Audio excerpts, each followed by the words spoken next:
Hey everyone, I'm coming at you live from my car. I am on my Starbucks break and I keep having these thoughts that will not leave my brain. So I wanted to capture them live in hopes that they reach you. Yeah, so this is real life stuff. I want to talk today about people pleasing and being a people pleaser, or in LuLaRoe culture we call it being a blue. If you've ever been caught in that trap of like wanting to make people happy, I totally get it because I am a people pleaser in recovery. I was gonna say, hey Javi, I was gonna say that I used to be that person, but to be quite honest, I'm still that person. I don't think that you ever stop becoming that person. I think that you just become better at managing people pleasing as you continue to go through your journey. So, good morning everyone. Hello. How are you, dolls? Okay, so in the beginning of starting up my business, businesses, being any sort of entrepreneur, whatever business you're in, usually requires a lot of networking. You meet a lot of people. Before LuLaRoe, I had a very small circle of friends, and I spent my day doing my hobbies and whatever I felt like it, but I maintained a lot of relationships. And what I've learned is throughout my LuLaRoe journey, my time has continued to dwindle and dwindle and dwindle. And in the beginning, I wanted to be friends with everyone. It was really important for me that I maintained this image and perception of being the most likable person. I wanted to be on everyone's good side. I would avoid any sort of conflict or conversation with anyone if I felt it would affect how they perceived me and how they viewed me. Because who wants to be viewed as someone that's not likable, right? So does anyone relate to that feeling? Like you kind of like walk on eggshells in your life because you want to be liked. I mean, we all have that innate desire, right? Now enter your goals and what you want to achieve for yourself in your life. This has been the biggest adjustment for me. In order to be successful at something, you've heard this before, in order to be successful, it requires sacrifice. And many of us do the simple sacrifices like, okay, I get it, I can't watch The Bachelor, no TV, working extra hours. Yes, that's required. But to a certain extent, it gets to the point where you also have to decide what relationships are going to, there becomes a time where you can only have the energy to maintain relationships to a certain extent. So for example, I have best friends who I go 3 months without talking to them, but they're my best friends because they understand, we have this mutual understanding that we are both going after something that we want so badly in our life. And I love those people because I know I want nothing for them. I don't want to be a distraction for them achieving what they want and what their goals are. So it's really hard sometimes to sacrifice that person, like to not be a people pleaser requires upsetting people. It really does, because when you're not pleasing someone, you are doing the opposite of that many times, right? So let me ask you this. If you vision your future a certain way and someone wants more of you than you're willing to give, it doesn't mean that you don't care, right? We care so much. But like, if you are starting to spend your time, if you are if you are networking with more and more people and you're trying to keep up this like, oh my gosh, I haven't talked to her in a week, so I need to make sure to check in. Like, it's like our society in America, like our society and our culture has these like expectations, especially for women. If you haven't noticed, like if you have something in common, like if you're a new mom or if you are like a military spouse, like there are these expectations, these kind of assumptions that like, oh, hey girl, like we, you know, to be friends with one another, and you will meet people in your journey like that.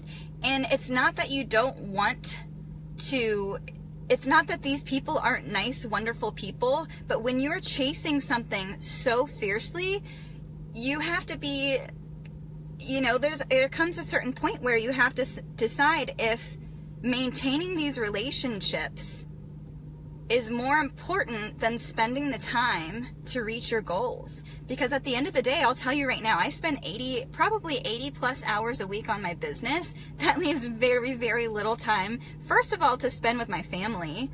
I wake up and I feed my son, and then our nanny comes over and it allows me to work on my business. Then by the time I'm done working at like 7 o'clock, you know, I can either choose to maintain those relationships so that people, you know, view me as like this nice person, or, oh, she's taking the time to check in with me, that means she cares. Or I can choose to spend it with my family. It doesn't mean that you don't care. And I watched a video, it was Oprah on YouTube. She's like my spirit animal. Just because you are putting yourself first and your priorities and what you want for yourself and for your family, by putting those things first, doesn't mean you're selfish. It is a form of self-care. And I am an advocate that you need to be able to fill your own cup up first in order to then help others. And it is a temporary sacrifice for the long-term benefit. So again, let me ask you this. When you visualize your future and you visualize whatever financial dreams you want for yourself, which by the way, when did it ever become a bad thing to be motivated by money? Money is good. Money provides us the wonderful things in life. When is it ever why is it a bad thing for people to say, oh, she's motivated by money? Yes, I want financial freedom for my family, and I will be the first one to tell you that. And there's nothing, the reason that I'm having this conversation is because I finally realized that I have to tell myself there's nothing that can get in the way of me working towards that dream for my family. And if that means having to set boundaries and tell people, you know, I'm so sorry, I just can't give in that capacity. If those people don't understand and they still want more from you, and they think that's not enough, and that relationship leaves your life, it can be really painful, especially when you're having a difficult conversation like that. You're still offering to give the portion of yourself that you can. You're not saying that you're cold-hearted or anything, right? But you're still giving to a certain extent. And, you know, so what is going to be more important at that point? Choosing, you know, in a certain point, I've learned that I'm kind of like mourning the loss of the Monica that was liked and admired, you know, to a certain extent, in order to protect what I'm trying to do for myself and for my family. So I'm a blue in LuLaRoe's lenses. I love making people happy. I care about people's feelings. So nothing wrong with having money as a motivator. Yeah, it keeps you home with your kids. It provides you that dream. Exactly, Dorothy.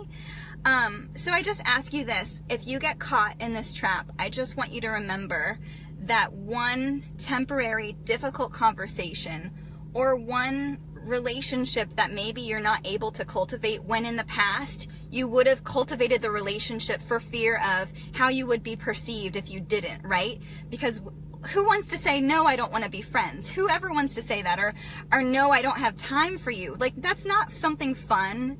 That's never something fun to be communicated to someone.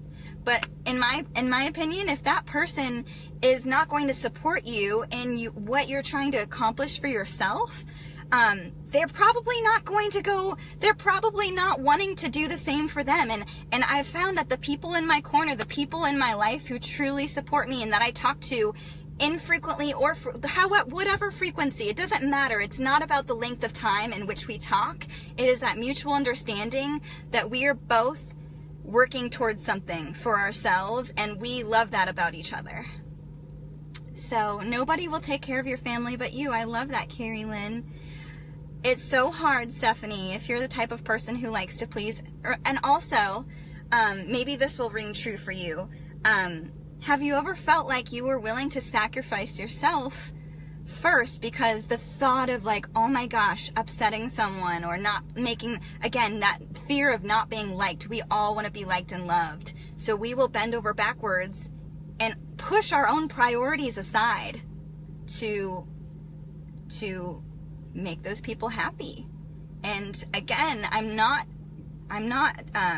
hounding you if you're someone who does that, because I was that person. And I am that person sometimes, but I'm learning how to deal with it. And the only thing that has helped me is to be laser focused. What is worth it for me to go through that pain? Because that's painful. What's worth it for me to go through that pain of not being liked and to have those difficult conversations? The only thing is that goal. The only thing is that vision for my family and what I want to achieve. And it's okay, you guys, to put yourself first and to put your dreams first, because guess what? If you don't put your own dreams first, you are then going to be wayward to everyone who wants a little part of you. Everyone who wants your time. You're going to be pulled in all of these different directions. And then yes, you may be liked and you may be admired and you may have these relationships with people, but then at the end of the day, maybe you're not giving as much as you could towards working towards your dream. And then are you going to be able to look in the mirror and be proud of that? Either way, I mean, it's just, I'm trying to get you to think about that and be in that mindset. It's so hard to please everyone. So maybe ask yourself for an exercise before we end this video. Ask yourself, what am I willing to sacrifice and what am I willing to give? But then what are my non-negotiables? And protect your non-negotiables. Don't let anyone take that away from you, and communicate those boundaries and non-negotiables to your people, anyone in your life. And hopefully they'll be willing to accept you the way that you are and understand. And again, you guys, this is all temporary. This does not have to be forever. If this is a temporary pain in order for you to have more time in the future, to be able to cultivate those relationships in the future, that is great. We have a very limited amount of time. Yes, exactly. Yes. So I hope this helps get those juices flowing. Hope it helps put things into perspective. Everything is always a learning process and a growth process. And yeah, it can be painful and it can be lonely sometimes. But just keep your eye on the prize. Remember, it's okay to put yourself first in order to then be able to help and serve others and lift them and inspire them to do the same, which is we want them to be selfish. We want other people and the loved ones, we want our loved ones to do the same for themselves so that they can truly fill their cup up and achieve what they want in their lives. So, all right, guys, thanks so much for chatting with me. I'll read your comments right after and respond after I get off this live video. So have a wonderful weekend. Happy Friday. I love you. Mwah. Bye.